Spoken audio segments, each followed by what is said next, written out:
Ang babae sa gitna ng ulan. Sir, talagang hindi na po tayo abante rito. Ang boses ni Mang Tonyo, ang kanyang driver sa loob ng 10 taon, ay halos hindi marinig sa gitna ng malakas na pagbuhos ng ulan at ng sabay-sabay na pagbusina ng mga sasakyan. Pero para kay Miguel de la Cruz, ang bawat salita ay kasing linaw ng kidlat na gumuhit sa madilim na kalangitan ng Maynila. Inis na napahigpit ang hawak niya sa kanyang cellphone. I told you to find another route, Tonyo. An hour ago. Pasensya na po, Sir Miggy. Lahat po ng kanto sarado. Parang binuhos po ang lahat ng tubig sa mundo ngayong gabi. Hindi sumagot si Miguel. Itinuon niya ang kanyang mga mata sa screen ng tablet na nakapatong sa kanyang hita. Naroon ang mga detalye ng ₱1 billion deal. Isang bagong partnership sa pagitan ng De La Cruz Holdings at ng kumpanya ng pamilya ni Senator Adrian Ilustre.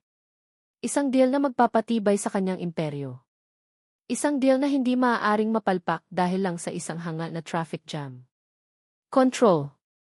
Iyon ang salitang nagpatakbo sa buong buhay ni Miguel. Kontrol sa kanyang negosyo, kontrol sa kanyang emosyon, kontrol sa bawat minuto ng kanyang oras. Ngayong gabi, ang kontrol na iyon ay ninanakaw sa kanya ng kalikasan at ng kawalan ng disiplina ng syudad. Bumuga siya ng hangin. Ang lamig mula sa aircon ng kanyang mamahaling sasakyan ay tila hindi sapat para palamigin ang kanyang ulo. Just stay here. Inform them we'll be late, utos niya, ang bawat salita ay may bigat ng otoridad. Mula sa bintana, pinanood niya ang kaguluhan sa labas. Ang Quiapo, kahit sa isang ordinaryong araw, ay magulo na. Pero sa ilalim ng rumaragasang ulan, ito ay naging isang desperadong larawan ng pagpupumilit. Ang mga tindero sa bangketa ay nagmamadaling isalba ang kanilang mga paninda. Ang mga taong walang masilungan ay nagkukumpulan sa ilalim ng mga sira-sirang waiting shed. Ang maruming tubig baha ay unti-unting umaakyat, nilalamon ang mga gulong ng jeepney.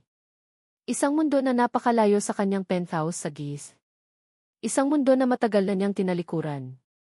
Napapikit siya sandali, sinusubukang ibalik ang kanyang focus sa kontratang kailangan niyang pirmahan.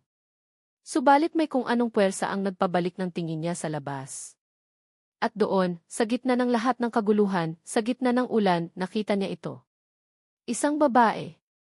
Nakatayo siya malapit sa isang poste ng ilaw, basang-basa, nanginginig. Sa isang kamay, hawak niya ang isang maliit na basket ng mga sampag-ita. Ang isa naman niyang kamay ay mahigpit na nakahawak sa 2 maliliit na bata na nagtatago sa likod ng kanyang mga binti. Sa una, awa lang ang naramdaman ni Miguel. Isang pangkaraniwang tanawin sa Maynila. Isa sa milyon-milyong mukha na araw-araw niyang nakakalimutan. Pero may kakaiba sa babaeng ito. Ang paraan ng kanyang pagtayo, kahit na halatang pagod na, ay may dignidad. Ang paraan ng paghaplos niya sa ulo ng isang bata ay puno ng pag-iingat. At ang kanyang mukha. Kahit na natatabunan ng tumutulong buhok at nababasa ng ulan, may pamilyar na hugis. Isang pamilyar na lungkot sa kanyang mga mata na nakikita kahit sa dilim. Huminto ang paghinga ni Miguel. Ang tablet ay dumulas mula sa kanyang mga hita at bumagsak sa malambot na carpet ng sasakyan. Hindi niya ito pinansin. Mang Tonyo, halos pabulong niyang sabi. Ay full light mo. Itutok mo sa babaeng iyon. Oh. Sir, nag-aalangang tanong ng driver. Just do it, sigaw niya, isang utos na nagpatigil sa pag-aalangan ni Mang Tonyo. Biglang bumuhos ang matinding liwanag mula sa sasakyan, tumama sa babae at sa 2 bata. Napapikit ang babae dahil sa silaw. Nang imulat niya ang kanyang mga mata, ang liwanag ay nagbigay linao sa mukha na matagal nang nakatago sa pinakasulok ng alaala ni Miguel. Ang maputlang balat. Ang malungkot na mga mata. Ang hugis ng kanyang labi. Nanlamig ang buo niyang katawan. Ang ingay ng mga busina ay biglang nawala.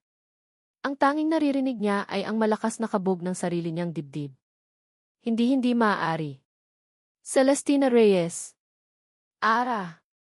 Ang kanyang matalik na kaibigan noong kabataan. Ang babaeng sabay niyang pinangakuan ng mga bituin. Ang babaeng bigla na lang nawala na parang bula 10 taon na ang nakalipas. Naramdaman ni Miguel na parang sinuntok siya sa sikmura. Ang Ara na kilala niya ay laging nakangiti, puno ng buhay, puno ng pangarap. Ang babaeng nasa harapan niya ngayon ay isang anino na lang ng nakaraan. Payat, balisa at may dalang dalawang bata. Itigil mo ang sasakyan, mariin niyang utos. Pero, sir, baha po at... I said stop TJ. Sa wakas ay sumunod si Mang Tonyo. Bago pa man siya makalabas para pagbuksan ng pinto si Miguel, binuksan na ito ni Miguel mismo. Hindi niya inalintana ang malakas na buhos ng ulan na agad bumasa sa kanyang libu-libong pisong suit. Hindi niya inalintana ang putik na dumikit sa kanyang leather shoes. Mayroon lamang siyang isang layunin. Naglakad siya papalapit, ang bawat hakbang ay mabigat. Nakita niya ang pagkabigla sa mga mata ni Ara nang makilala siya nito. Ara! Ang pagtawag niya sa pangalan nito ay parang isang putok ng baril sa gitna ng katahimikan. Ang mukha ni Ara ay nagbago mula sa pagkabigla, naging pagkataranta, at sa huli, naging purong kahihiyan. Napayuko siya, hinila ang dalawang anak papalapit sa kanya na parang gustong itago ang mga ito mula sa mundo. Mula sa kanya. Pagkatapos, sa isang iglap tumalikod ito at nagsimulang tumakbo. Nagmamadali, nadudulas sa basang kalsada, hila-hila ang dalawang bata na umiiyak na dahil sa takot. Isang matinding kirot ang tumusok sa puso ni Miguel. Ang pagtakbo nito ay mas masakit pa kaysa 10 taon ng pananahimik. Tumakbo rin siya. Sa ilang hakbang lang ay naabutan niya ito. Hinawakan niya ang braso nito, isang braso na napakapayat, napakarupok. Huminto si Ara, pero hindi ito lumingon. Naramdaman ni Miguel ang panginginig ng buo nitong katawan. Ara, ako to si Miggy, sabi niya, ang kanyang boses ay basag at puno ng emosyon na hindi niya alam na kaya pala niyang maramdaman. Huwag kang tumakbo. Ang bawat segundo sa loob ng elevator ay parang isang oras. Tahimik. Masyadong tahimik. Ang tanging naririnig ni Ara ay ang mahinang ugong ng makina na umaakyat at ang mabilis, takot na tibok ng sarili niyang puso. Nakayuko lang siya, hindi magawang salubungin ang tingin ni Miguel na nakatayo sa tabi niya, o kahit ang sarili niyang refleksyon sa makintab na gintong pader. Ang kanyang damit ay basa pa rin at amoy kalye. Ang bawat patak ng maruming tubig mula sa lailayan ng kanyang bestida na tumutulo sa malinis na sahig ay parang isang akusasyon. Isang paalala kung saan siya nanggaling. Isang paalala kung gaano siya hindi nababagay sa lugar na ito. Mahigpit ang hawak niya sa mga kamay ng kanyang kambal. Si Luna, ang mas tahimik sa dalawa, ay nakasiksik sa kanyang binti, ang mukha ay nakatago sa kanyang palda. Si Sol naman, ang mas mausisa, ay nakatingala, ang mga mata ay bilog na bilog habang pinagmamasdan ang mga kumikinang na ilaw sa kisam. Nang sa wakas ay bumukas ang pinto ng elevator, isang malawak na espasyo ang bumungad sa kanila. Hindi ito isang pasilyo. Direkta itong bumukas sa loob mismo ng isang sala na mas malaki pa sa dalawang pinagsamang bahay sa dati nilang lugar. Puting-puti ang lahat. Ang sahig, ang mga sofa, ang makapal na carpet na parang mga ulap. Natigilan si Ara sa may pintuan. Itinaas niya ang isa niyang paa na nakasuot ng luma at putikang tsinelas, hindi magawang ihakbang ito sa kapusyan. Halika, Ara, pumasok kayo, malumanay na sabi ni Miguel. Umiling siya, ang mga luha ay nagbabadyang tumulo. Dito na lang kami, Miggy. Madudumihan lang namin ang lahat. Isang buntong hininga ang narinig niya mula kay Miguel. Lumapit ito at marahang hinawakan ang kanyang balikat. Wala akong pakialam sa dumi, Ara. Ang mahalaga, nasa loob na kayo. Iginya sila ni Miguel papasok. Bawat hakbang ni Ara sa malambot na carpet ay parang pagtapak sa mga nagbabagang uling. Ang kahihiyan ay kumakalat sa buo niyang katawan, mas malamig pa kaysa sa basang damit na nakadikit sa kanyang balat. Ipinakita ni Miguel sa kanila ang isang malaking silid na may 2 kama at sariling banyo. Dito muna kayo. Magpahinga kayo. I'll ask someone to bring you some clothes and food. Nang maisara ang pinto, doon lang nakahinga ng maluwag si Ara. Niyakap niya ang kanyang mga anak. Okay lang kayo, mga anak? Tumango si Sol. Mama, ang laki ng bahay ni Kuya Pogi. Napilitang humiti si Ara. Bahay niya ito, anak.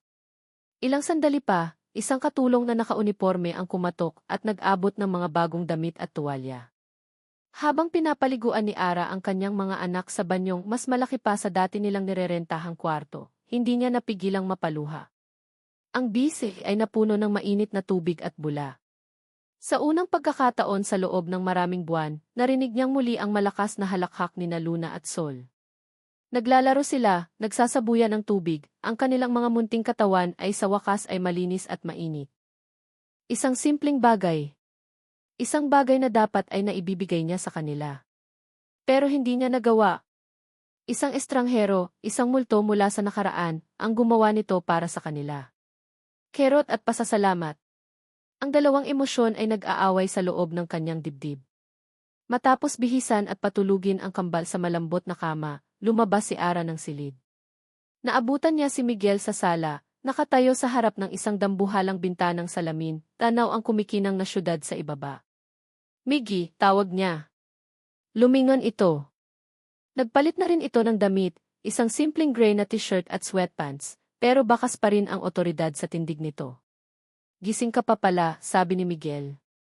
Lumapit ito, may dalang isang tray na may pagkain. Kumain ka muna. Umiling si Ara. Busog pa ako. Salamat. Isang katahimikan ang namagitan sa kanila. Miggy, salamat sa lahat ng ito, sa wakas ay basag ni Ara sa katahimikan. Pero hindi kami pwedeng magtagal dito. Aalis din kami bukas ng umaga. Kumunot ang noo ni Miguel. At saan kayo pupunta? Babalik sa kalsada? Napayuko si Ara, kinagat ang kanyang labi. Maghahanap ako ng trabaho. Nang matutuluyan. Kaya ko to. Ara, sabi ni Miguel, ang boses niya ay mas mariin na ngayon. Inilapag nito sa mesa ang isang itim na credit card at ilang mga paper bag mula sa isang mamahaling department store. Huwag mo nang pahirapan ang sarili mo. Gamitin mo to, bilhin mo lahat ng kailangan ninyo.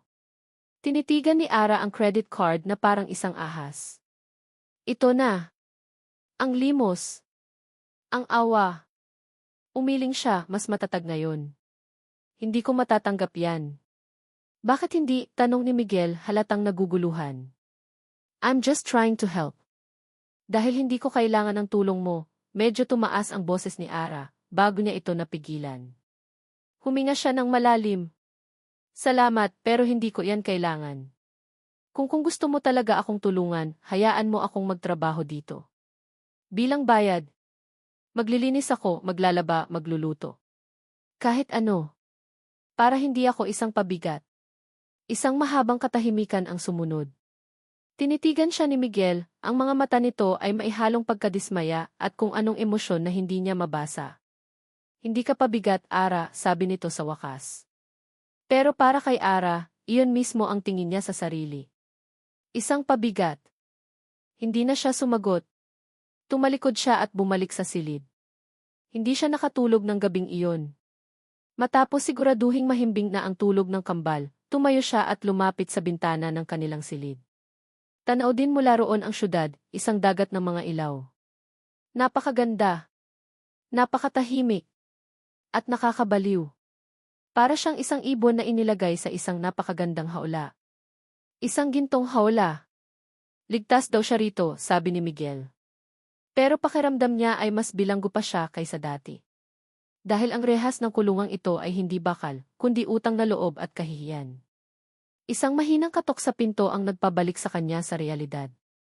Dahan-dahan niya itong binuksan. Si Miguel may dalang isang tasa ng mainit na gatas.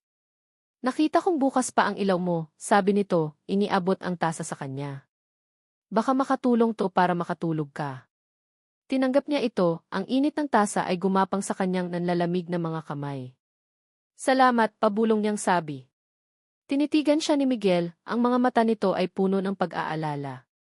Hindi ka preso dito, Ara, malumanay nitong sabi, na parang nababasa ang nasa isip niya.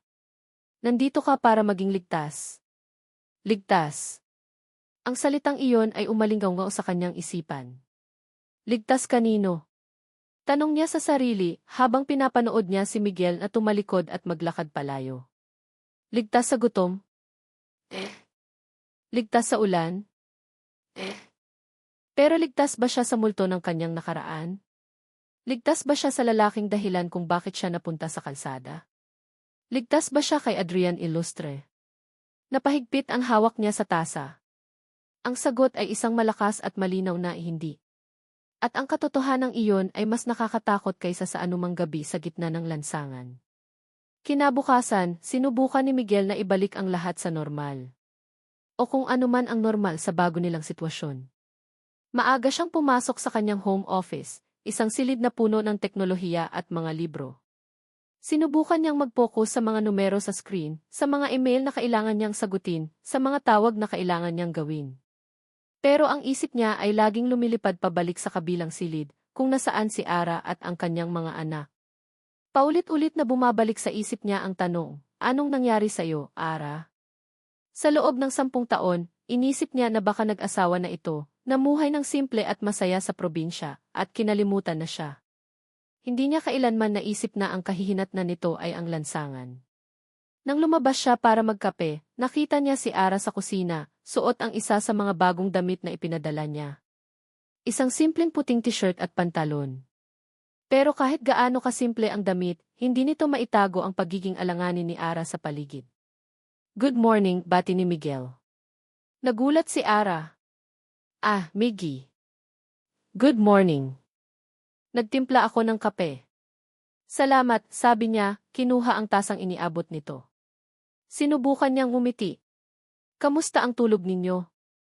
Maayos naman. Ang mga bata ang himbing ng tulog nila. Isang awkward na katahimikan. Ara, simula ni Miguel, nag-ipon ng lakas ng loob. Ito na iyon. Kung okay lang sa'yo gusto ko sanang malaman kung ano. Bago pa niya matapos ang tanong, biglang nagbago ang anyo ni Ara. Ang kaunting kapanatagan sa mukha nito ay napalitan ng takot. Miggy, please, pakiusap nito, ang boses ay nanginginig. Huwag mo na akong tanungin. Pasensya na. Parang may isang pader na biglang itinayo sa pagitan nila. Isang pader na hindi kayang tibagin ng anumang tanong. Nakita ni Miguel ang parehong takot sa mga mata nito, ang takot na nakita niya kagabi sa gitna ng ulan. Tumango na lang siya, kahit na mabigat sa kanyang dibdib. Okay. Sorry. Iniwan niya si Ara sa kusina at naglakad papunta sa sala. Nakita niya ang kambal, sina Luna at Sol, na tahimik na nakaupo sa sahig, naglalaro ng mga building blocks na ipinakuha niya mula sa storage room. Lumapit siya sa kanila. Hi, girls. Ngumiti si Sol. Hello po, Kuya Pogi. Si Luna naman ay nahihiyang nagtago sa likod ng kanyang kapatid. Umupo si Miguel sa sahig, hindi alintana ang mamahalin niyang slacks. Anong ginagawa ninyo? Bahay po, sagot ni Sol, itinuro ang isang magulong tumpok ng mga blocks. Napansin ni Miguel ang isang papel sa tabi ni Sol. Isang drawing. Kinuha niya ito.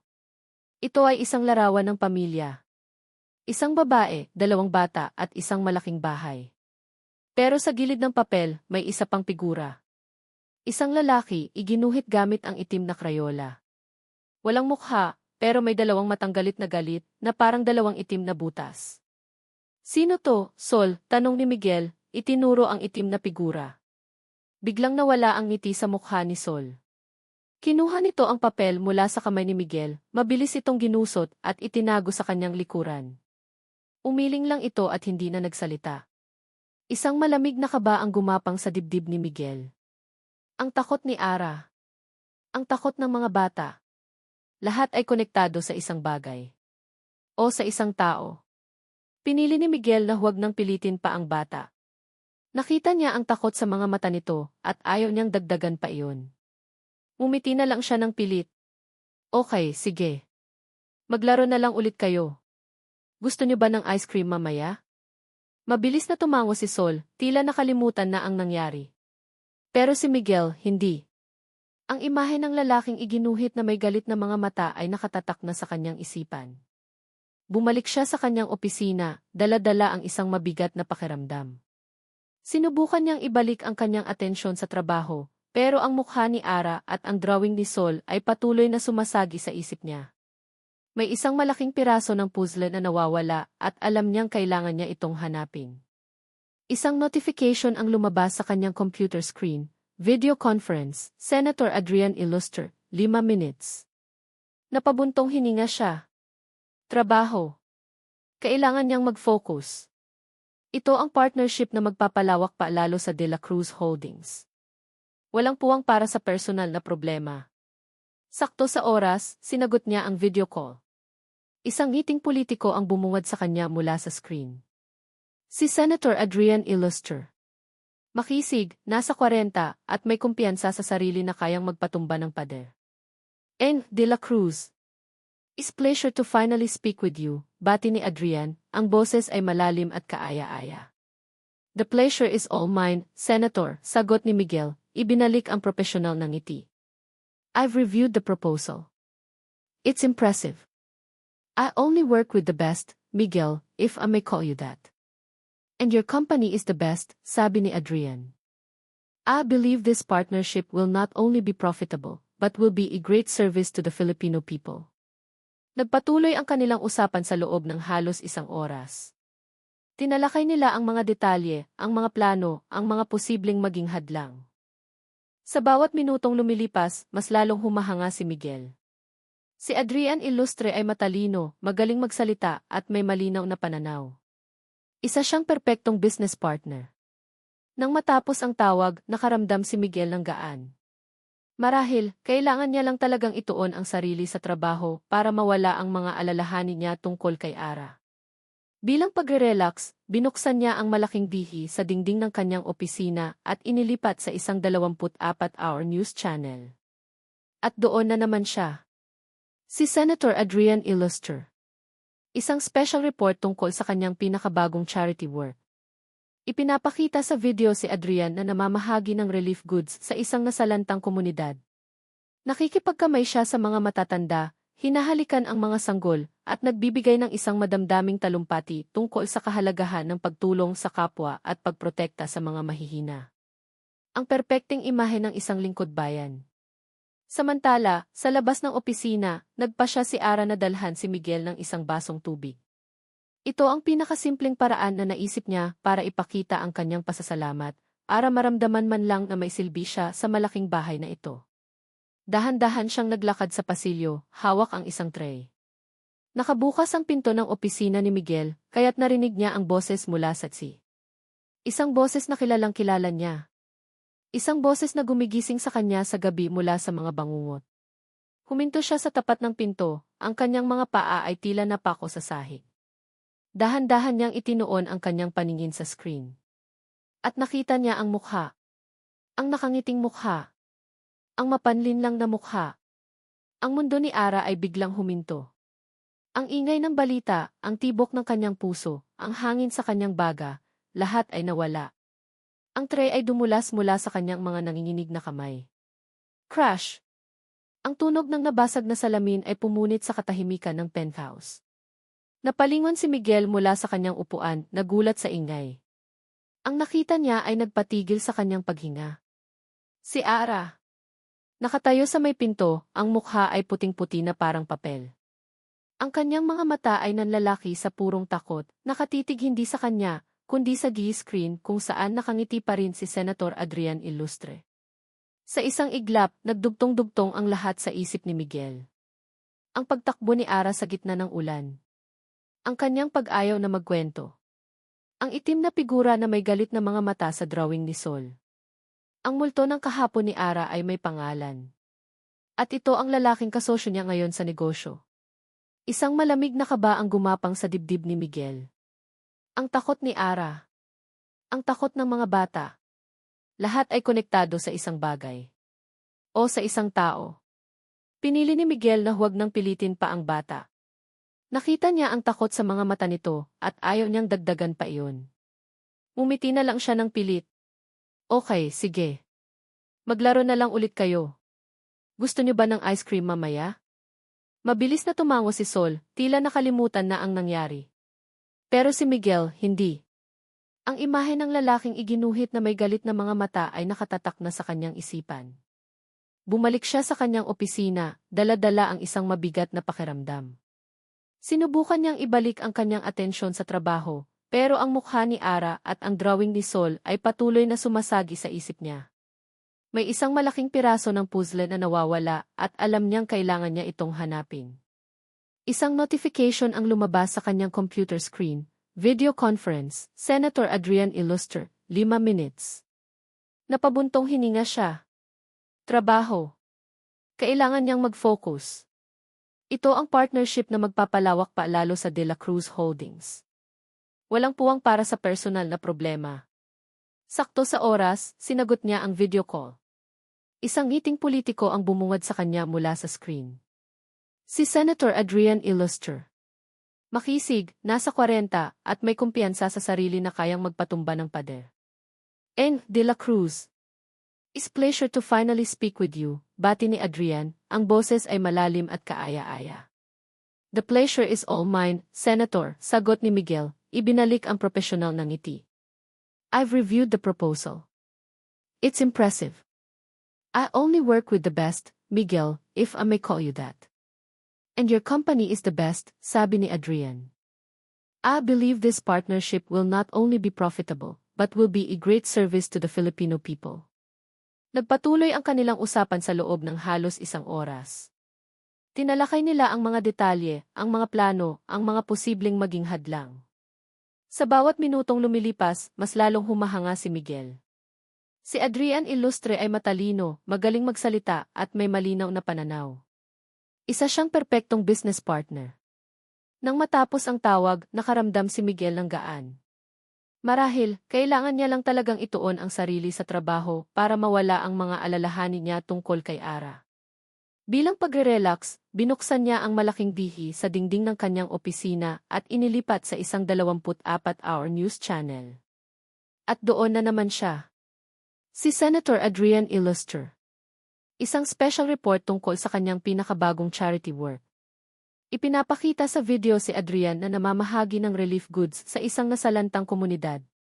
Nakikipagkamay siya sa mga matatanda, hinahalikan ang mga sanggol, at nagbibigay ng isang madamdaming talumpati tungkol sa kahalagahan ng pagtulong sa kapwa at pagprotekta sa mga mahihina.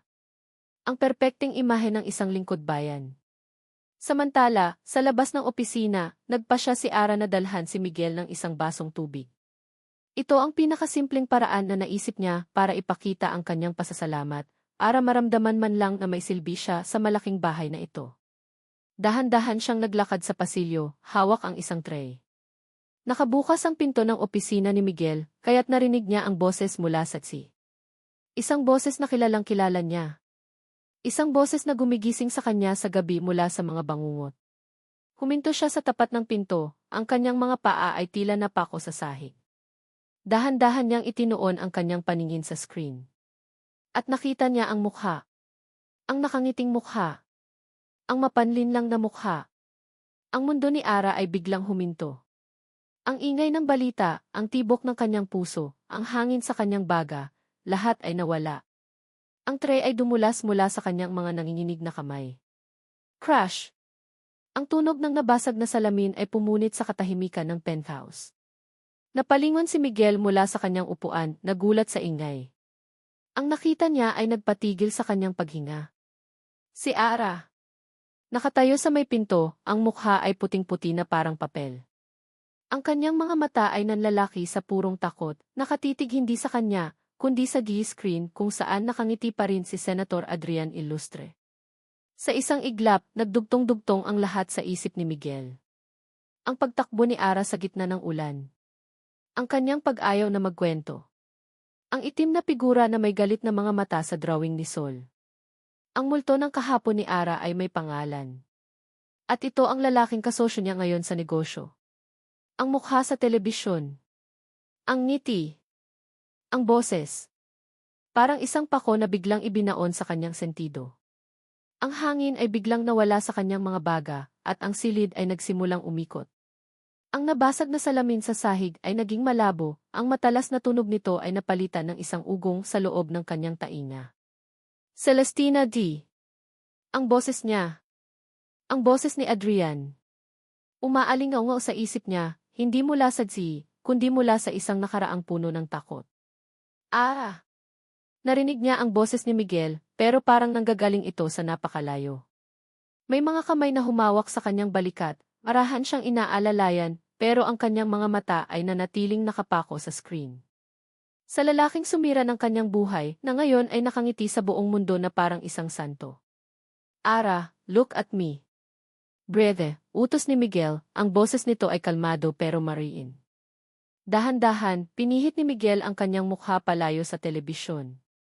Gamit ang remote control, pinatay nito ang screen, at ang nakangiting mukha ni Adrian ay biglang naglaho. Ang katahimikan na pumalit ay mas nakakabingi. Sorry, nanginginig na sabi ni Ara, napatingin sa mga bubog sa sahig. Sorry, nabitawan ko. Babayaran ko. Hush, putol ni Miguel.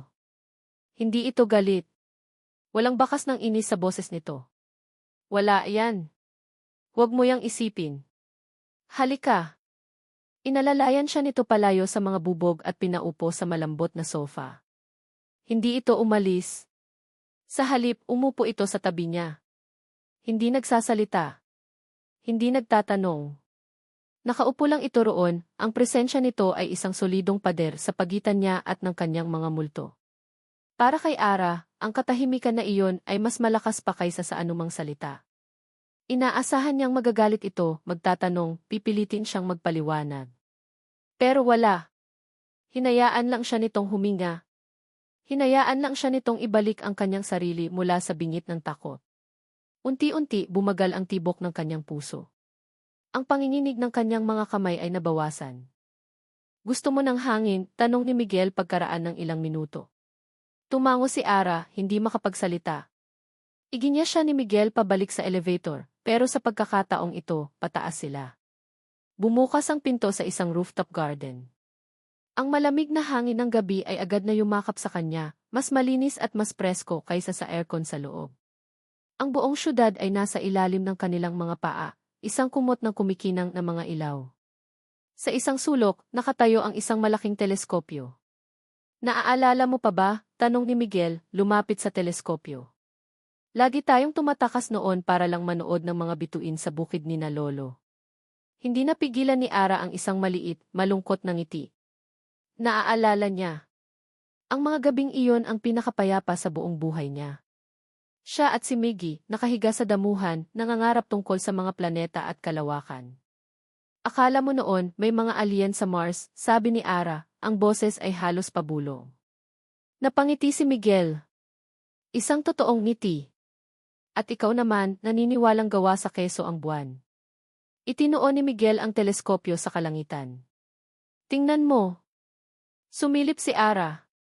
Ang paningin niya ay napuno ng libu-libong maliliit na diamante. Itinuro ni Miguel ang isang pamilyar na konstelasyon. Ang Orion. Ang paborito nila. Sa sandaling iyon, sa ilalim ng mga bituin, nawala ang penthouse, ang Maynila, ang nakaraan. Para silang bumalik sa pagkabata. Siya si Ara, at siya si Miggy. Dalawang matalik na kaibigan. Isang mainit na pakiramdam ang gumapang sa dibdib ni Ara. Pag-asa. Isang mapanganib na pag-asa na baka, sa tulong ni Miguel, kaya niyang takasan ang lahat. Baka kaya niyang magsimula muli. Ang mga salita ay namuo sa kanyang lalamunan. Gusto niyang sabihin. Gusto niyang ipagtapat ang lahat. Tungkol kay Adrian.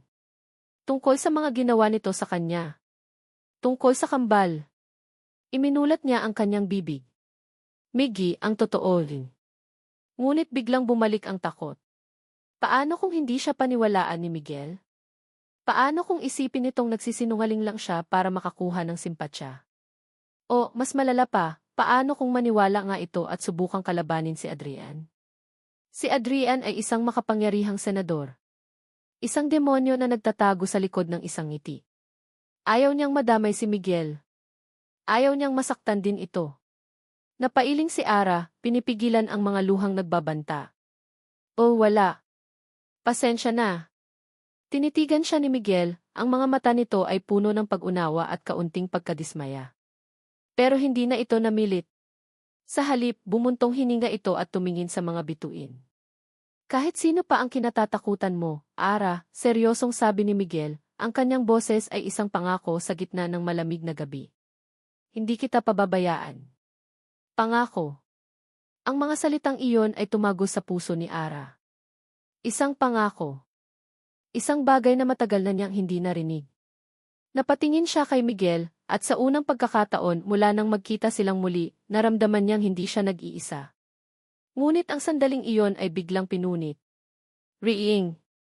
Riing. Ang tunog ng cellphone ni Miguel ay sumira sa katahimikan. Kinuha nito ang telepono mula sa bulsa. Ang liwanag mula sa screen ay tumama sa mukha nito, at sa isang iglap, nakita ni Ara ang pangalan ng tumatawag. Senator Adrian Illuster. Parang isang timba ng nagielong tubig ang ibinuhos sa buong katauhan ni Ara. Ang init ng pag-asa na naramdaman niya kanina ay biglang naging yelo. Ang pangako ni Miguel ay naging isang hungkag na alingawngaw. Paano siya poprotektahan ng taong ito kung ang demonyong tinatakbuhan niya ay ang mismong kausap nito sa telepono? Ang gintong hawla ay biglang sumikip. At napagtanto ni Ara na hindi siya ligtas. Kailanman ay hindi siya magiging ligtas. Hindi sinagot ni Miguel ang tawag ni Adrian ng gabing iyon sa rooftop. Pinindot niya ang i-ignore at ibinulsa ang kanyang cellphone na parang sinusubukang ibaon kasama nito ang takot na nakita niya sa mga mata ni Ara. Ngumiti siya ng pilit. Huwag mo siyang pansinin. Trabaho lang. Pero alam nilang pareho na hindi lang iyon trabaho. Ang katahimikan na bumalot sa kanila pagkatapos noon ay mas mabigat, mas puno ng mga non-sasabihin. Sa mga sumunod na araw, isang kakaibang routine ang nabuo sa loob ng penthouse. Isang routine na pilit na nilalabanan ni Miguel, pero unti-unti siyang nilalamon. Isang umaga, nakaupo siya sa kanyang opisina, nakatitig sa kanyang schedule. Mayroon siyang 3 board meetings at isang video conference kasama ang mga investors mula sa Japan. Isang tipikal na araw para kay Miguel de la Cruz. Ngunit mula sa labas ng kanyang pinto, narinig niya ang isang tunog na bihira sa kanyang tahimik na mundo, halakhak. Ang maliliit, matinis na halakhak ni na Luna at Sol habang naghahabulan sa malawak na sala. Napatingin siya sa bintana. Isang magandang araw. Maaraw. Isang ideya ang biglang pumasok sa kanyang isip. Isang ideya na napaka-impulsibo at hindi praktikal. Isang ideya na kinontra ng lahat ng business sense na mayroon siya. Kinuha niya ang kanyang telepono. Elena, cancel all the appointments for today, sabi niya sa kanyang sekretarya. Oh, sir. Pero ang mga hapon po. Reschedule them.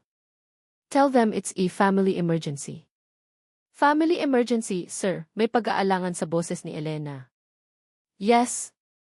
A very important one. Pagkatapos ng tawag, lumabas siya ng opisina. Naabutan niya si Ara na sinusubukang awatin ang kambal. Mga anak, huwag kayong maingay, nagtatrabaho si Tito Miguel ninyo, saway ni Ara, bakas ang pag-aalala sa mukha. Hayaan mo sila, sabi ni Miguel, ngumiti. At hindi Tito. Miguel na lang. Lumuhod siya para magpantay sa kambal. Gusto niyo bang mamasyal? Ang mga mata ni Sol ay biglang nagningning. Saan po? Sa isang lugar na masaya. Maraming ilaw. At maraming ice cream. Nang hapong iyon, sa unang pagkakataon sa loob ng maraming taon, tumapak si Miguel de la Cruz sa isang amusement park. Nakasuot lang siya ng simpleng polo shirt at maong, isang bagay na hindi niya naisip na gagawin niya sa isang araw ng trabaho. Sa una, alanganin pa rin si Ara. Mahigpit ang hawak niya sa mga anak, laging lumilingon sa paligid na parang may hinahanap o tinatakbuan. Pero habang pinapanood niyang sumakay ng karusel ang kambal, habang nakikita niya ang purong kaligayahan sa mga mukha ng mga ito, unti-unti siyang nag-relax. Binilhan sila ni Miguel ng cotton candy, ng hotdog on a stick, ng lahat ng pagkain na hindi malusog pero masarap. At sa wakas, habang nakasakay sila sa Ferris wheel, sa tuktok ng buong parke, nakita niya ito. Napatingin si Ara sa kanya, at sa unang pagkakataon, hindi ito isang pilit na ngiti, hindi isang malungkot na ngiti. Isang totoo, payak at napakagandang ngiti. Nag-cancel ako ng meeting na nagkakahalaga ng 200 milyon. Para sa isang ngiti. At sa isip ni Miguel, sulit na sulit ito. Ang mga sumunod na araw ay naging mas magaan. Isang hapon, habang nag-o-overtime siya sa trabaho, narinig niya ang tilian mula sa pool area. Pagsilip niya, nakita niya ang kambal na naglalaro sa gilid ng tubig, binabantayan ni Ara. Pumunta siya roon. Gusto niyong matutong lumangoy? Agad na sumang-ayon si Sol. Si Luna, gaya ng dati, ay nahihiya. Pero sa pasensya at paggabay ni Miguel, sa huli ay nagawa rin itong magtampisaw. Hawak-hawak niya ang 2 bata sa magkabilang kamay, tinuturuan silang mag-float. Papa Miggy, look! I'm floating, sigaw ni Sol. Ang salitang ti papa ay tumama kay Miguel na parang isang mainit na alon. Isang pakiramdam na hindi niya pa naramdaman kailanman. Isang pakiramdam ng pagiging kailangan. Ng pagiging parte ng isang bagay na mas malaki kaysa sa kanyang kumpanya. Isang gabi, pag-uwi niya mula sa isang late na meeting, isang pamilyar na amoy ang sumalubong sa kanya mula sa kusina. Adobo. Ang paborito niyang ulam noong bata pa siya, na laging niluluto ng nanay niya. Pumasok siya sa kusina at nakita niya si Ara, naghahain ng hapunan. Naalala mo pa pala, sabi ni Miguel, hindi maitago ang gulat at tuwa. Ngumiti si Ara. Paano ko makakalimutan? Dati, kaya mong umubos ng isang kalderong kanin kapag ito ang ulam. Ang hapunan ng gabing iyon ay ang pinakamasaya sa loob ng penthouse. Nagkwentuhan sila tungkol sa kanilang kabataan, sa mga kalokohan nila, sa mga pangarap nila noon. Ang kambal ay nakikinig lang, paminsan-minsan ay nagtatanong. Sa unang pagkakataon, ang malaki at malamig na penthouse ay naramdamang isang tahanan. At doon napagtanto ni Miguel. Ang nararamdaman niya para kay Ara ay hindi na lang awa o responsibilidad. Mayroon ng mas malalim. Isang pagmamahal na unti-unting nabubuo mula sa mga guho ng kanilang nakaraan. Ngunit ang mga lihim ng ngiti ay may kasamang mga lihim na takot. Hating gabi na nang magising si Miguel para uminom ng tubig. Habang pabalik siya sa kanyang silid, napadaan siya sa kwarto ni Ara. Bahagyang nakabukas ang pinto. Mailiwanag mula sa loob. Sisilipin niya sana kung gising pa ito, pero natigilan siya sa kanyang nakita. Nakaupo si Ara sa gilid ng kama, nakatalikod sa pinto. Hawak niya ang isang cellphone. Sa liwanag ng screen, kitang-kita ni Miguel ang mukha sa screen ng telepono. Isang news clip. Isang mukha na pamilyar na sa kanya. Si Senator Adrian Illustre. At ang mukha ni Ara habang pinapanood ito puno ito ng takot. Ang parehong takot na nakita niya noong unang gabi. Ang parehong takot na nagpabagsak sa kanya sa sahig. Pinanood niya ito ng walang tunog, ang mga daliri nito ay nanginginig habang hawak ang telepono. Isang matinding selos ang biglang sumibol sa dibdib ni Miguel. Selos na agad napalitan ng pagdududa. Bakit niya pinapanood ang senador ng patago? Anong koneksyon nila sa isa't isa na nagdudulot ng ganitong reaksyon sa kanya? Tumalikod si Miguel bago pa siya makita ni Ara. Bumalik siya sa kanyang silid, pero ang imahe ay hindi na maalis sa kanyang isipan. Ang mga masayang sandali na pinagsaluhan nila ay biglang nabahira ng kasinungalingan. Mayroon siyang itinatago. Isang bagay na malaki. Isang bagay na may kinalaman kay Adrian Illustre. Kinabukasan, habang nasa kalagitnaan siya ng isang mahalagang tawag, pumasok ang kanyang sekretarya na si Elena sa kanyang opisina, may dalang isang mensahe. Sir, pasensya na po sa abala, sabi ni Elena, bakas ang pag-aalala. Tumawag po ang opisina ni Senator Illustre. Kumunot ang noo ni Miguel. Bakit? May problema ba sa kontrata? Hindi po, sir. May personal request po ang senador. Huminga ng malalim si Elena. He wants to host an intimate dinner party here at the penthouse. To celebrate our new partnership. Nanlamig si Miguel. Dito. Sa kanyang bahay. Sa bahay kung nasaan si Ara. Ito ay isang standard na business practice. Isang paraan para maging mas malapit sa mga kasosyo. Ang pagtanggi ay magmumukhang bastos at kahina-hinala. Pero ang pagpayag, naisip niya ang takot sa mukha ni Ara. Naisip niya ang pag-iwas nito. Ngunit naisip din niya ang kanyang sariling pagdududa. Ito na marahil ang pagkakataon. Ang pagkakataon para malaman ang totoo. Upang makita kung paano sila magre-react kapag magkaharap na sila. Upang matapos na ang mga tanong sa kanyang isipan. Ang desisyon ay isang sugal. Isang mapanganib na sugal na ang taya ay ang kapayapaan na unti-unti na nilang nabubuo. Okay, sabi ni Miguel, ang boses ay mas matatag kaysa sa nararamdaman niya. Tell them yes. Set the date for this Friday. Yes, sir, sagot ni Elena at lumabas na ng opisina. Naiwan si Miguel na nakatitig sa kawalan. Sa isang iglap, bumalik ang pakiramdam ng kontrol. Ngunit sa pagkakataong ito, hindi siya sigurado kung ang kinokontrol niya ba ay ang sitwasyon o sinusubukan lang niyang kontrolin ang sarili niyang nararamdaman.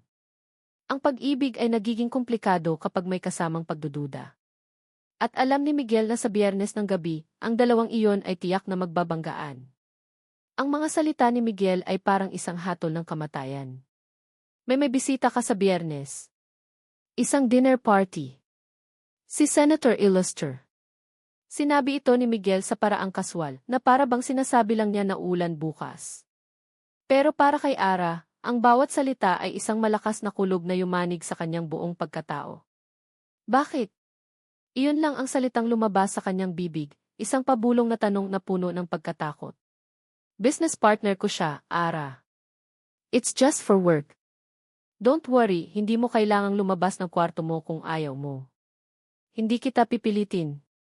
Hindi na narinig ni Ara ang mga huling sinabi ni Miguel. Ang tanging umalinggaw sa kanyang isipan ay ang pangalan. Adrian Illuster. Dito. Sa bahay na ito. Ang gintong hawla ay biglang naging isang bitag. Nang makabalik siya sa kanyang silid, ang unang reaksyon niya ay tumakbo. Binuksan niya ang aparador at kinuha ang iilang piraso ng damit na ibinigay sa kanya. Hinablot niya ang maliit na bag na dala niya noong gabing napulot sila ni Miguel. Nagsimula siyang mag-impake, ang kanyang mga kamay ay nanginginig ng husto na halos hindi niya maitiklop ng maayos ang mga damit. Aalis kami. Kailangan naming umalis ngayon din. Huminto siya sandali at napatingin sa kanyang mga anak na mahimbing na natutulog sa malambot na kama. Kung aalis sila, saan sila pupunta? Babalik sa kalsada? Sa ilalim ng tulay? Sa walang katapusang takot at gutom? Lumapit siya sa bintana at tumingin sa labas. Ang syudad ay isang dagat ng mga ilaw, malawak at walang katapusan. Ngunit sa lahat ng liwanag na iyon, walang ni isang sulok na ligtas para sa kanila. Dito, sa loob ng penthouse ni Miguel, kahit papaano ay mayroon silang mainit na pagkain. Malambot na higaan. Isang pinto na may kandado. Ngunit sa Biyernes, ang halimaw na tinatakbuhan niya ay kakatok mismo sa pintong iyon. Napaupo siya sa sahig, talunan. Walang matatakbuhan. Walang matataguan. Kinabukasan, kumatok si Miguel sa kanyang pinto. Nakita nito ang bakas ng pag-aalala sa kanyang mukha. Ara, it's just dinner party. Hindi ka nila gagalawin. I won't let anyone bother you. Promise. Ang mga salita ni Miguel ay puno ng sinseridad, ngunit para kay Ara, ito ay puno ng kabalintunaan. Paano siya poprotektahan ni Miguel mula sa isang taong hindi nito alam na isang banta? Paano siya poprotektahan ni Miguel mula sa isang taong kaibigan at kasosyo nito? Tumango na lang si Ara, isang pag-iling ng pagkatalo. CJ, Maggie. Salamat.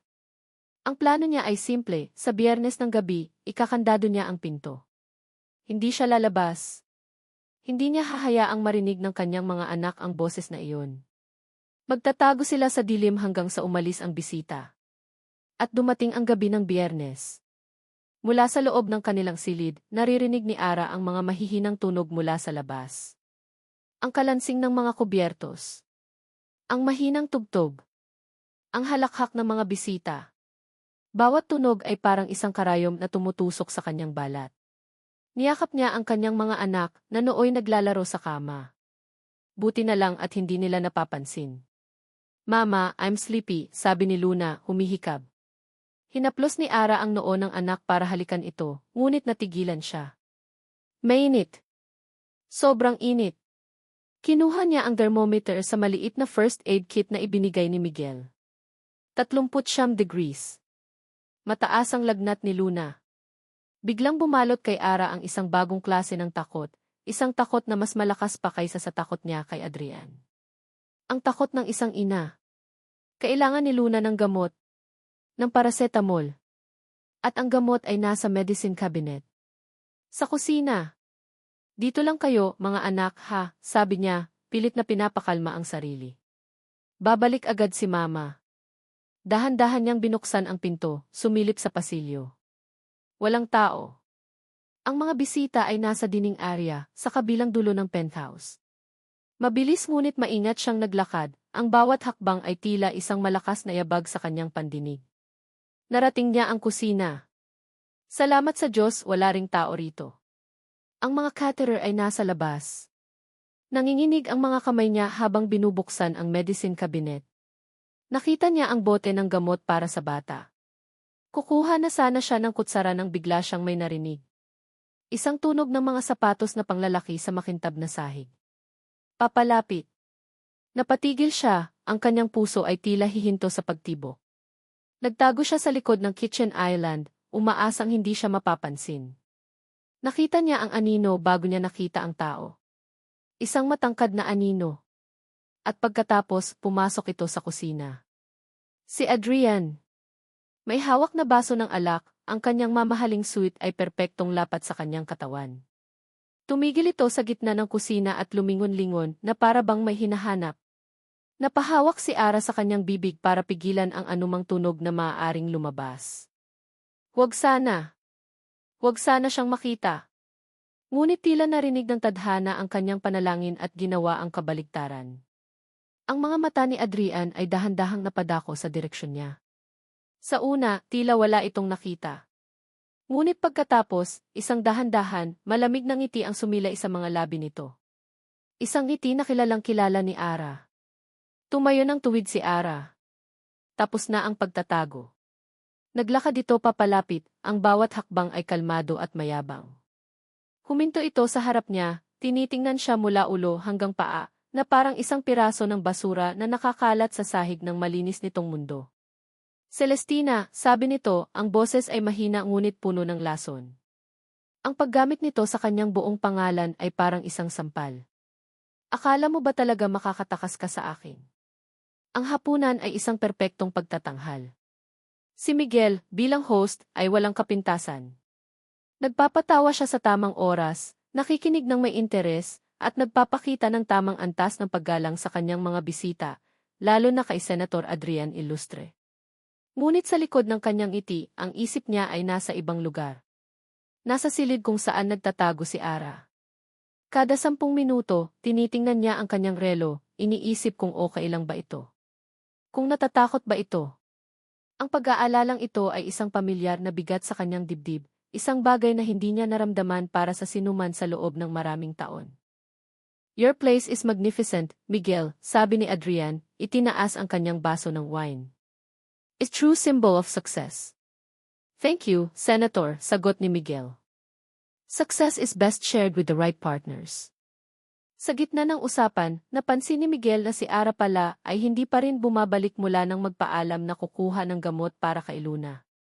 Mahigit 10 minuto na. Isang maliit na kaba ang nagsimulang gumapang sa kanya. Excuse me for a moment, sabi niya sa mga bisita, umiti ng magalang. I just need to check on something in the kitchen. Naglakad siya palayo sa ingay ng tawanan at kalansing ng mga kubyertos. Habang papalapit siya sa kusina, isang kakaibang katahimikan ang sumalubong sa kanya. At sa gitna ng katahimikang iyon, narinig niya ang isang boses. Isang boses na mahina, kontrolado, ngunit puno ng banta. Akala mo ba talaga makakatakas ka sa akin? Ang boses ni Adrian. Huminto si Miguel sa may pintuan. Ang nakita niya ay nagpatigil sa pagtibok ng kanyang puso. Nakatayo si Ara sa gitna ng kusina, parang isang estatwa na gawa sa yelo. Maputla. Nanginginig. Ang kanyang mga mata ay nanlalaki sa takot. Sa harap niya, nakatayo si Adrian, napakalapit, ang kanyang ngiti ay hindi umaabot sa kanyang mga mata. May isang bagay sa postura ni Adrian, isang bagay na mapangkontrol at mapanganib. Ang hangin sa pagitan nila ay mabigat at puno ng tensyon. Sa isang iglap, nagbago ang lahat. Napansin ni Adrian ang presensya ni Miguel sa may pinto. Ang pagbabago sa ekspresyon nito ay napakabilis at napakagaling na kung hindi lang nakita ni Miguel ang naunang eksena, hindi niya ito mapapansin. Ang malamig na ngiti ay biglang naging isang malawak at mainit na pagkagulat. Ang mapanganib na postura ay naging isang magiliw na kilos.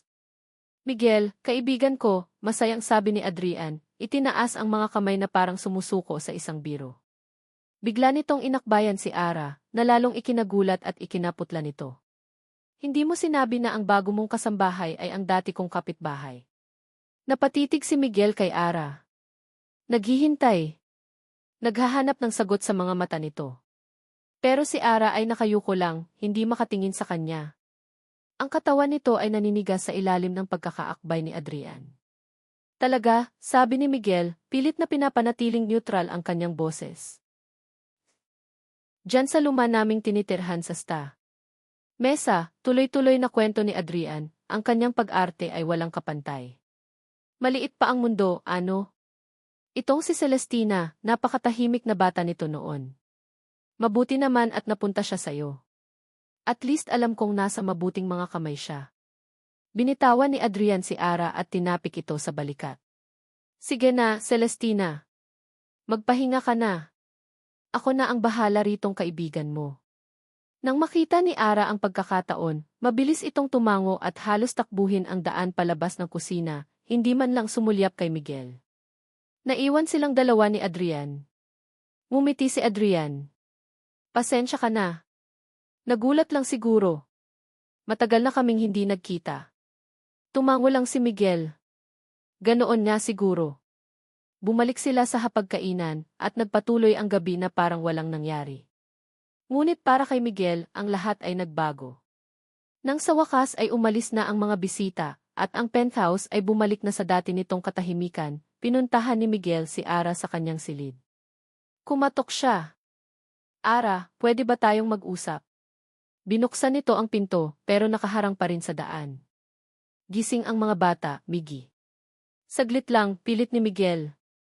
Pumasok siya at isinara ang pinto. Ano iyon? Ang alin, tanong ni Ara, umiiwas ng tingin. Yung kanina.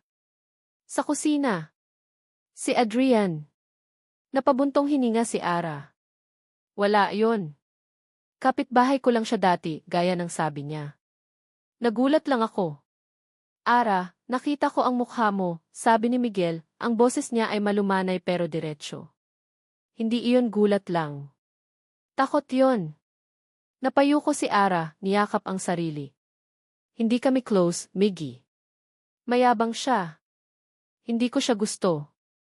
Yun lang yun. Tinitigan ni Miguel si Ara. Gusto niyang maniwala. Gustong-gusto niyang maniwala para bumalik na sa dati ang lahat. Pero may isang bagay sa loob niya, isang instinct na sumisigaw na may mali. Na ang takot na nakita niya ay mas malalim kaysa sa simpleng ayaw sa isang mayabang na tao. Hindi lang yon. May iba pa. Nakita ko sa mga mata mo, Ara. Pero nakita rin niya ang pader na muling itinayo nito. Isang pader na hindi niya kayang sirain sa pamimilit. Tumango si Miguel, sumusuko sa ngayon. Okay. Kung iyan ang sabi mo, magpahinga ka na. Lumabas siya ng silid, dala ang isang pakiramdam ng pagkadismaya. Ngunit sa pagkadismayang iyon, may isang bagong damdamin na nabuo, determinasyon. Kung hindi sasabihin ni Ara ang totoo, siya mismo ang hahanap ng paraan para malaman ito. Naglakad siya papunta sa kanyang opisina, kinuha ang kanyang cellphone. Hindi niya tinawagan ang kanyang sekretarya. Ang tinawagan niya ay isang numero na para lamang sa mga pinakasensitibong bagay. Isang beses lang itong nagring bago may sumagot. Yes, sir, isang magalang ngunit walang emosyong boses ang narinig niya. Ito ang kanyang private investigator, ang taong inatasan niyang alamin ang katotohanan sa pagkamatay ng kanyang mga magulang. I have the new target for you, sabi ni Miguel, ang boses niya ay malamig at matigas. Tumayo siya sa harap ng bintana, nakatingin sa natutulog na syudad. Senator Adrian Illuster. I want you to dig up everything. Simula pagkabata. Mga kaibigan. Mga kaaway. Mga naging girlfriend. Mga sikreto. Lahat. Narinig niya ang pag-type sa kabilang linya. Noted, sir. Any specific area of interest? Tumingin si Miguel sa direksyon ng kwarto ni Ara. His connection to a woman named Celestina Reyes. Makalipas ang isang linggo, dumating ang email. Nasa gitna si Miguel ng pagpirma sa isang tumpok ng mga dokumento sa kanyang opisina nang lumabas ang notification sa kanyang computer. Ang subject line ay blanco. Ang nagpadala ay isang encrypted na address. Alam na niya kung kanino galing. Huminto siya sa kanyang ginagawa. Sandali siyang napapikit, nag-ipon ng lakas ng loob. Sa loob ng isang linggo, sinubukan niyang kalimutan ang utos na iyon.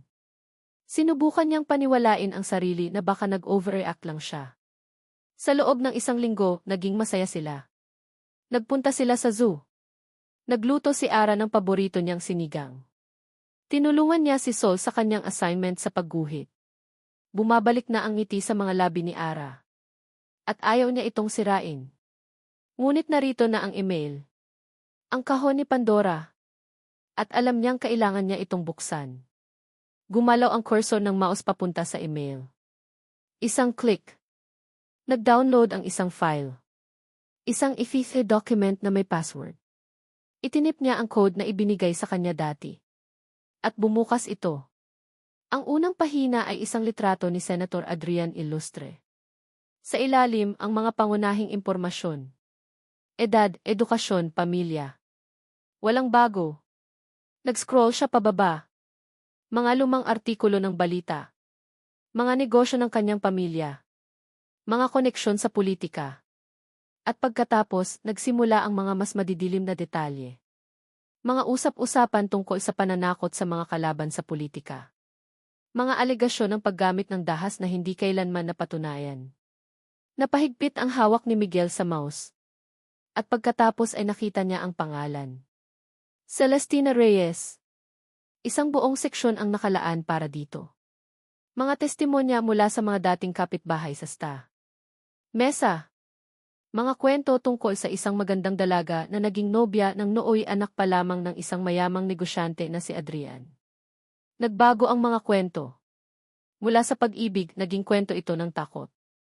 Mga naririnig na sigawan sa loob ng bahay. Mga pasang nakikita sa braso ni Ara na pilit nitong tinatakpan. Ang unti-unting pagkawala ng ngiti sa mga labi nito. Kasunod nito ang isang hospital record. Si Celestina Reyes, dinala sa emergency room dahil daw sa pagkahulog sa hagdanan. Ang petsa ay tumugma sa linggo kung kailan ito biglang nawala at hindi na nagpakita sa eskwelahan. Sumikip ang dibdib ni Miguel. Ang hangin sa kanyang opisina ay biglang naging mabigat. Ang Ara na kaibigan niya, ang masayahing Ara, ay dumanas ng ganito. At wala siya roon para tulungan ito. Ang pinakamasakit na bahagi ay kasunod. Isang report mula sa isang maliit na lying-in clinic sa isang probinsya sa Timog. Si Celestina Reyes, nanganak ng kambal na babae. Walang pangalan ng ama na nakasulat sa birth certificate. Tumama sa kanya ang katotohanan na parang isang truck. Si Luna. Si Sol. Sila ang mga anak ni Adrian Illustre. Ang kanyang mga anak. Ang mga batang tinuruan niyang lumangoy. Ang mga batang yumayakap sa kanya tuwing umaga. Sila ang dugo ng lalaking kinasusuklaman niya ngayon. Napapikit siya, sinusubukang iproseso ang lahat. Galit. Awa. Pagkakanulo. Ang mga emosyon ay nag-aaway sa loob niya. Galit kay Adrian para sa pananakit nito kay Ara. Awa para kay Ara sa lahat ng pinagdaanan nito. At isang maliit, hindi makatwirang pakiramdam ng pagkakanulo dahil hindi ito nagsabi sa kanya ng totoo. Pero hindi pa tapos ang report. May isa pang seksyon sa dulo. Ang pamagat nito ay nagpatigil sa kanyang paghinga. File, De La Cruz accident, 12 years ago. Napatitig siya sa mga salita. Anong koneksyon nito kay Adrian? Binuksan niya ang file, ang kanyang puso ay kumakabog ng napakabilis. Ito ang police report ng Key aksidente na pumatay sa kanyang mga magulang. Paulit-ulit na niya itong nabasa sa loob ng maraming taon. Isang drunk driving incident daw. Isang truck driver na nakainom ang nakabangga sa sasakyan nila. Isang kasong isinara na. Pero ang report na ito ay iba. May mga karagdagang dokumento. Mga panayam na hindi isinama sa opisyal na investigasyon. Isang testimonya mula sa isang mekaniko. Sinabi nito na ilang araw bago ang aksidente, may isang batang mayaman na nagpatingin sa kanya ng isang itim na fee. Nagtanong ito kung paano maaaring aksidenteng pumalya ang preno ng isang kotse. Hindi niya ito pinansin, inakalang nagbibiro lang. Pero ang deskripsyon ng batang mayaman ay tumutugma kay Adrian noong kabataan nito. Kasunod nito, isang statement mula sa isang security guard malapit sa pinangyarihan ng aksidente. Sinabi nito na may 2 sasakyan. Ang kotse ng mga De La Cruz at isang itim na SUV na mabilis na tumakas matapos nitong salpukin ang isang truck na siyang nawalan ng kontrol at bumangga sa sasakyan ng mga magulang ni Miguel. Isang hit and run na binaliktad para magmukhang simpleng aksidente. Ang report ng pulis ay nagsabing pag-aari ng isang construction company ang SUV. Ngunit ang kalakip na dokumento mula sa DTI na nakuha ng investigador sa hindi malamang paraan ay nagsasabing ang tunay na may-ari ng sasakyan ay ang ama ni Adrian Ilustre. Ang mga piraso ng puzzle ay dahan-dahang nabubuo sa isipan ni Miguel, lumilikha ng isang larawan na napakapangit, napakadilim. Ang pamilya De La Cruz at ang pamilya Ilustre ay magkalaban sa negosyo noon. Ang pagkamatay ng kanyang mga magulang ang nagbigay daan para sa mga Ilustre na dominahin ang industriya. Ngunit ang huling piraso, ang huling ebidensya, ito ang nagwasak sa lahat. Isang attachment. Isang video file. Mababa ang kalidad. Kuha mula sa isang lumang camera sa isang tindahan malapit sa lugar ng aksidente. Ang video ay itim at puti at malabo. Ngunit ginamitan ito ng pinakabagong teknolohiya para linawin. Pinindot ni Miguel ang T-play. Nakita niya ang kalsada. Ang pagdating ng sasakyan ng kanyang mga magulang. Ang pajuwang-jiwang na truck. At ang itim na SUV na mabilis na lumiko palayo sa eksena. Huminto ang SUV sandali sa ilalim ng isang poste ng ilaw. Bumukas ang bintana sa driver's side. Sumilip ang driver, tinitingnan ang naganap na trahedya. Ang mukha nito ay bata pa. Arogante. At pamilyar. Kahit sa mababang kalidad ng video, hindi maikakaila. Ang mukha ni Adrian Ilustre. Isang dagundong ang umakyat mula sa dibdib ni Miguel. Isang dagundong na pinaghalong galit, pighati, at isang matinding pagnanais na pumatay. Hindi ito aksidente. Ang lalaking nanakit sa babaeng unti-unti na niyang minamahal. Ang lalaking ama ng mga batang itinuturing na niyang pamilya. Ang lalaking kasosyo niya ngayon sa negosyo. Ay ang siya ring pumatay sa kanyang mga magulang. Ang lahat ng hangin ay nawala sa silid. Para siyang nalulunod sa tuyong lupa. Ang kanyang mundo, na binuo niya ng maingat sa loob ng 12 taon sa ibabaw ng pundasyon ng tagumpay at kontrol, ay gumuho sa isang iglap. Ang lahat ng kanyang pinaghirapan, ang kanyang yaman, ang kanyang kapangyarihan, lahat ay nawalan ng saysay. Ang tanging mayroon ngayon ay isang butas sa kanyang dibdib. Isang butas na nilikha ng pighati 12 taon na ang nakalipas, na ngayon ay muling bumuka, mas malaki, mas malalim at puno ng nag-aapoy na galit. Tumayo siya. Ang katahimikan sa kanyang opisina ay biglang naging nakakabingi. Ang kanyang paningin ay napunta sa isang pader na gawa sa salamin, kung saan tanaw ang buong syudad. Ang syudad na pinaghaharian niya. Sa isang marahas na sigaw, isang sigaw na nagmula sa kaibuturan ng kanyang kaluluwa, isang sigaw ng isang batang naulila at ng isang lalaking nawasak, sinuntok niya ang salamin. Crack! Isang malakas na tunog ang umalingaw-ngaw. Gumapang ang isang malaking bitak na parang gagamba sa makapal na salamin, nagmula sa kanyang dugo ang kamao. Ang sakit sa kanyang kamay ay wala kumpara sa sakit na nararamdaman niya sa loob. Ang kanyang mga alaala, ang kanyang pag-ibig, ang kanyang pag-asa, lahat ay nagbanggaan sa isang napakasakit na katotohanan. Ang nakaraan ni Ara at ang nakaraan niya ay hindi lamang magkaugnay. Iisa lang ang pinagmulan ng kanilang bangungot. Ang kaaway ni Ara ay kaaway din niya. Ngunit hindi na ito tungkol sa hustisya. Hindi na ito tungkol sa pagprotekta kay Ara. Ito ay naging personal. Ito ay tungkol sa paghihiganti. At habang nakatitig siya sa basag na salamin, sa sarili niyang refleksyon na basag din, isang malamig at mapanganib na determinasyon ang pumalit sa lahat ng emosyon. Sisirain niya si Adrian Ilustre. Kahit na ito pa ang huling bagay na gagawin niya sa mundo. May nagbago kay Miguel. Hindi ito biglaan. Unti-unti. Ngunit para kay Ara, na ang bawat araw ay nakatuon sa pagbabasa ng mga maliliit na kilos at emosyon para mabuhay, ang pagbabago ay kasing linaw ng sikat ng araw. Nagsimula ito sa gabi kung kailan narinig niya ang isang malakas na kalabog mula sa opisina nito. Kinabahan siya, pero hindi siya lumabas ng kwarto. Kinabukasan, ang basag na salamin sa pader ng opisina ni Miguel ay tinakpan ng isang malaking painting. Walang nagpaliwanag. Walang nagtanong. Pagkatapos noon, ang Miguel na nakilala niyang muli, ang palangiti, ang mapagbiro, ang ihipapamigi ng kanyang mga anak, ay unti-unting naglaho. Ang pumalit ay isang estranghero. Isang estrangherong may pamilyar na mukha. Hindi na ito sumasabay sa kanilang agahan. Lagi itong nasa loob ng opisina, ang pinto ay laging nakasara. Kapag nagkakasalubong sila sa pasilyo, ningitian siya nito, pero ang ngiti ay hindi umaabot sa kanyang mga mata. Ang mga mata nito, na dati puno ng init at pag-aalala, ngayon ay may malamig na apoy. Isang bagay na madilim at nakakatakot. May problema po ba si Kuya Miggy, Mama? Tanong ni Sol isang gabi, habang nagdi-dinner silang tatlo na lang sa malaking dining table. Lagi na po siyang busy. Hinaplos ni Ara ang buhok ng anak. May inaasikaso lang siguro na importante sa trabaho, anak. Pero alam niyang hindi lang iyon trabaho. Alam niyang may kinalaman ito sa kanya.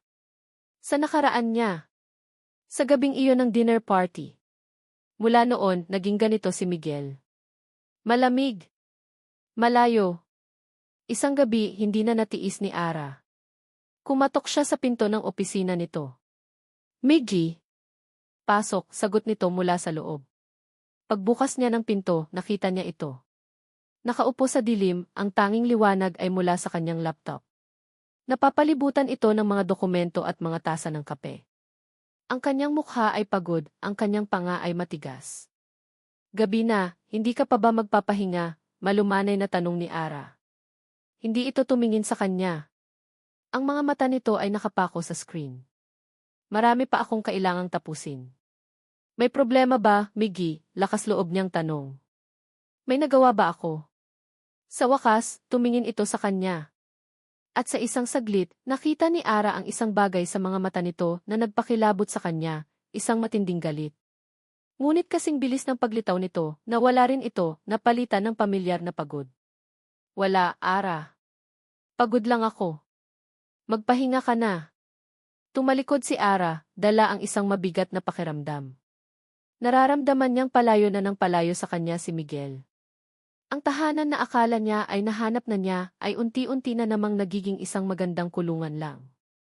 At habang lumalayo si Miguel, ang anino naman ni Adrian ang unti-unting lumalapit. Nagsimula ito sa isang text message. Isang hindi kilalang numero. Kumusta na ang mga anak ko? Nabitawan ni Ara ang kanyang cellphone. Pinulot niya ito, ang kanyang mga daliri ay nanginginig. Binura niya agad ang mensahe. Kinabukasan, may isa na namang text. Isang litrato.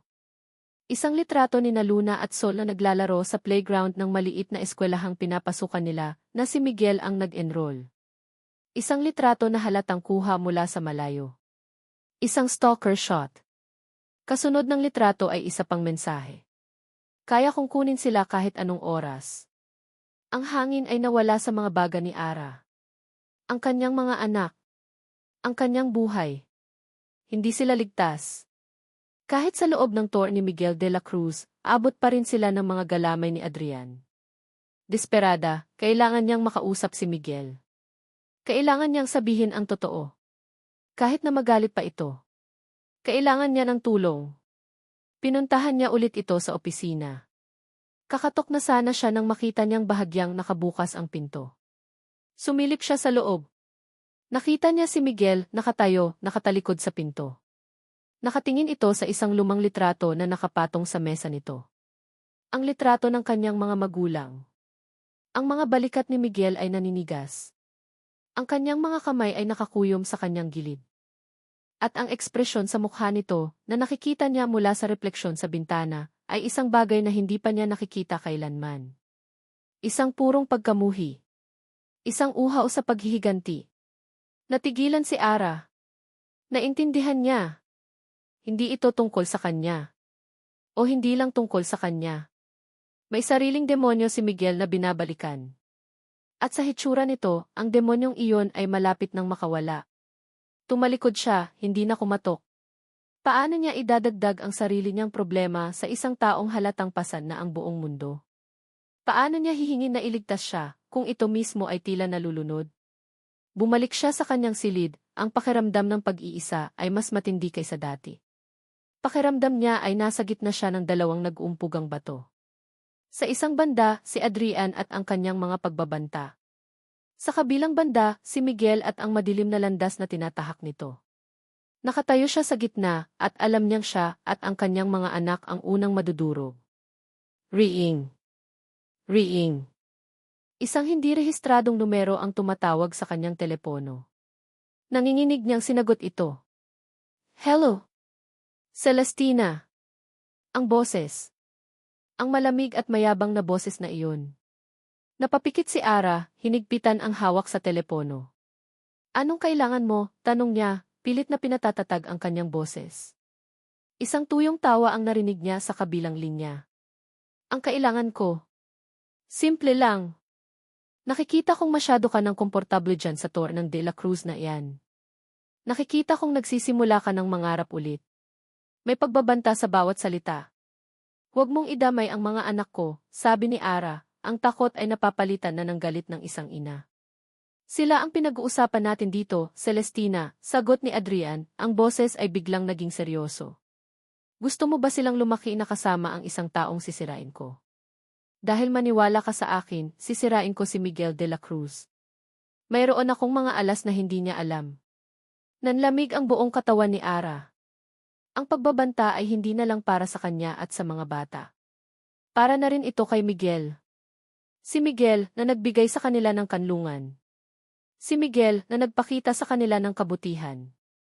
Madadamay ito dahil sa kanya.